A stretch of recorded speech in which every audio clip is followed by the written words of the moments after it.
நிறைவாழ்வு AG சபை வழங்கும் morning மன்னாவிற்கு உங்களை அன்போடு வரவேற்கிறோம்.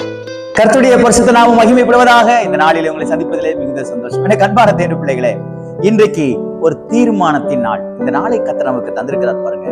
நம்ம நிறைய நேரம் மற்றவங்களை வித்தியாசமா பேசிக்கிட்டே இருப்போம் பாருங்க. நம்மளும் அவங்க பேசுறதை நம்ம கவனிச்சுட்டு அவங்கள போல நம்மளும் மற்றவங்கள்ட்ட நம்ம பேச ஆரம்பிச்சிருவோம். ஆனா இன்னைக்கு கர்த்தர் உங்க கூட என்ன பேசுறாரு தெரியுமா? யாக்கோபு எழுதின புத்தகம் 4ஆம் அதிகாரம் நான் வாசிக்கிறேன் பாருங்க. 12வது வசனத்துடைய வசனம் இப்படியாக சொல்லுகிறது: அவரே ரட்சிக்கவும் அழிக்கவும் வல்லவர், மற்றவனை குற்றப்படுத்துகிறதுக்கு நீ யார் என்று கர்த்தர் இன்றைக்கு ஒரு கேள்வியோடு இந்த நாளை ஆரம்பிக்கிறார். எல்லாவற்றையும் செய்ய வல்லமையுடையவர் கர்த்தர். விசுவாசிக்கிறீங்களா? எல்லாவற்றையும் செய்யக்கூடியவர் கர்த்தர். உங்க குடும்பத்திலையும் சரி, உங்க தனிப்பட்ட விதத்திலும் சரி, உங்க வேலையிலும் சரி, உங்க படிப்புலையும் சரி, உங்க பிள்ளைகளுடைய வாழ்க்கையிலும் சரி, உங்க பிசினஸ்லயும் சரி, எல்லாவற்றையும் செய்யக்கூடியவர் வல்லமையுடையவர் கர்த்தர். அவரே இரட்சகர். அவரே அழிக்கவும் முடியும், அவரே உருவாக்கவும் முடியும். அவரே சர்வ வல்லமையுடையவர். அதை விசுவாசிக்கிறீங்களா? அதையெல்லாம் விசுவாசிச்ச நீங்க மற்றவர்களை நீங்கள் குற்றப்படுத்த கூடாது என்று சொல்லுகிறார். குற்றப்படுத்துறதுக்கு நீ யார்? நான் ஒரு காரியத்தை செய்யும் பொழுது அதை ஒரு மனிதனை குற்றப்படுத்துகிறாய் என்றால் அது என்னை குற்றப்படுத்துவதற்கு சமம். நாம் தேவனுடைய சாயலாக இருக்கிறோம், நாம் தேவனுடைய சிருஷ்டிப்பாக இருக்கிறோம். ஆகையால் நம்மை ஒருவர் குற்றப்படுத்துவாரே ஆனால் என்னை அல்ல, என்னுடைய எனக்கு சாயலை கொடுத்திருக்கிற தேவனை குற்றப்படுத்துவதற்கு சமம். நீங்க யாரையாவது குற்றப்படுத்துறீங்களா? உங்க வேலை பார்க்குற இடத்துல குற்றப்படுத்துறீங்களா? உங்க குடும்பத்துல குற்றப்படுத்துறீங்களா?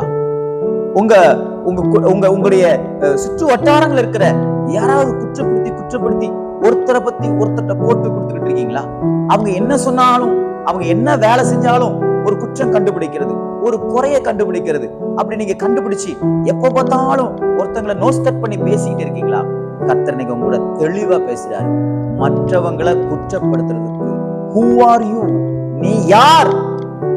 நம்ம யாரையும் குற்றப்படுத்தக்கூடாது. அப்படின்னா என்ன பண்றது? அமைதியா இருங்க. உங்களுக்கு விரோதமா பேசுறாங்களா, உங்களுக்கு விரோதமான காரியங்களை செய்யறாங்களா, அவங்களை நீங்க குற்றப்படுத்தாதீங்க. அதை கர்த்தர் பார்த்துக்குவார். அவங்களை எங்க வச்சு நசுக்கணுமோ, அவங்களை எங்க வச்சு சரி பண்ணணுமோ அதை அவர் பார்த்துக்குவார். நீங்க அவங்கள குற்றப்படுத்தி அவங்க அப்படி பேசிட்டாங்க, அவங்க இப்படி பண்ணிட்டாங்க, அவங்க இப்படி செஞ்சுட்டாங்க, எனக்கு துரோகம் இப்படி பண்ணிட்டாங்க, நோ நோ நோ. நான் மற்றவர்களை குற்றப்படுத்துவதற்காக தேவனை அழைக்கவில்லை.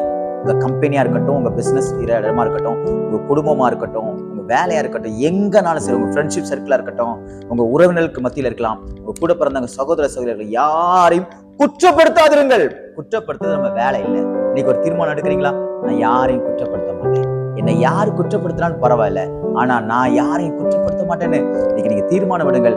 அது எதை குறிக்கிறது என்றால் தேவனுடைய நாமத்தை உயர்த்துவதும், தேவனை கனப்படுத்துவதும், தேவன் சர்வ வல்லமையுள்ளவரை வெளிக்காட்டுவதுமாக காணப்படுகிறது. நாள் குற்றப்படுத்தாத நாளாய், மற்றவர்களை உயர்த்துகிற நாளாய், மற்றவர்களை புகழ்கிற நாளாக தேவன் மாற்றி விடுவாராக.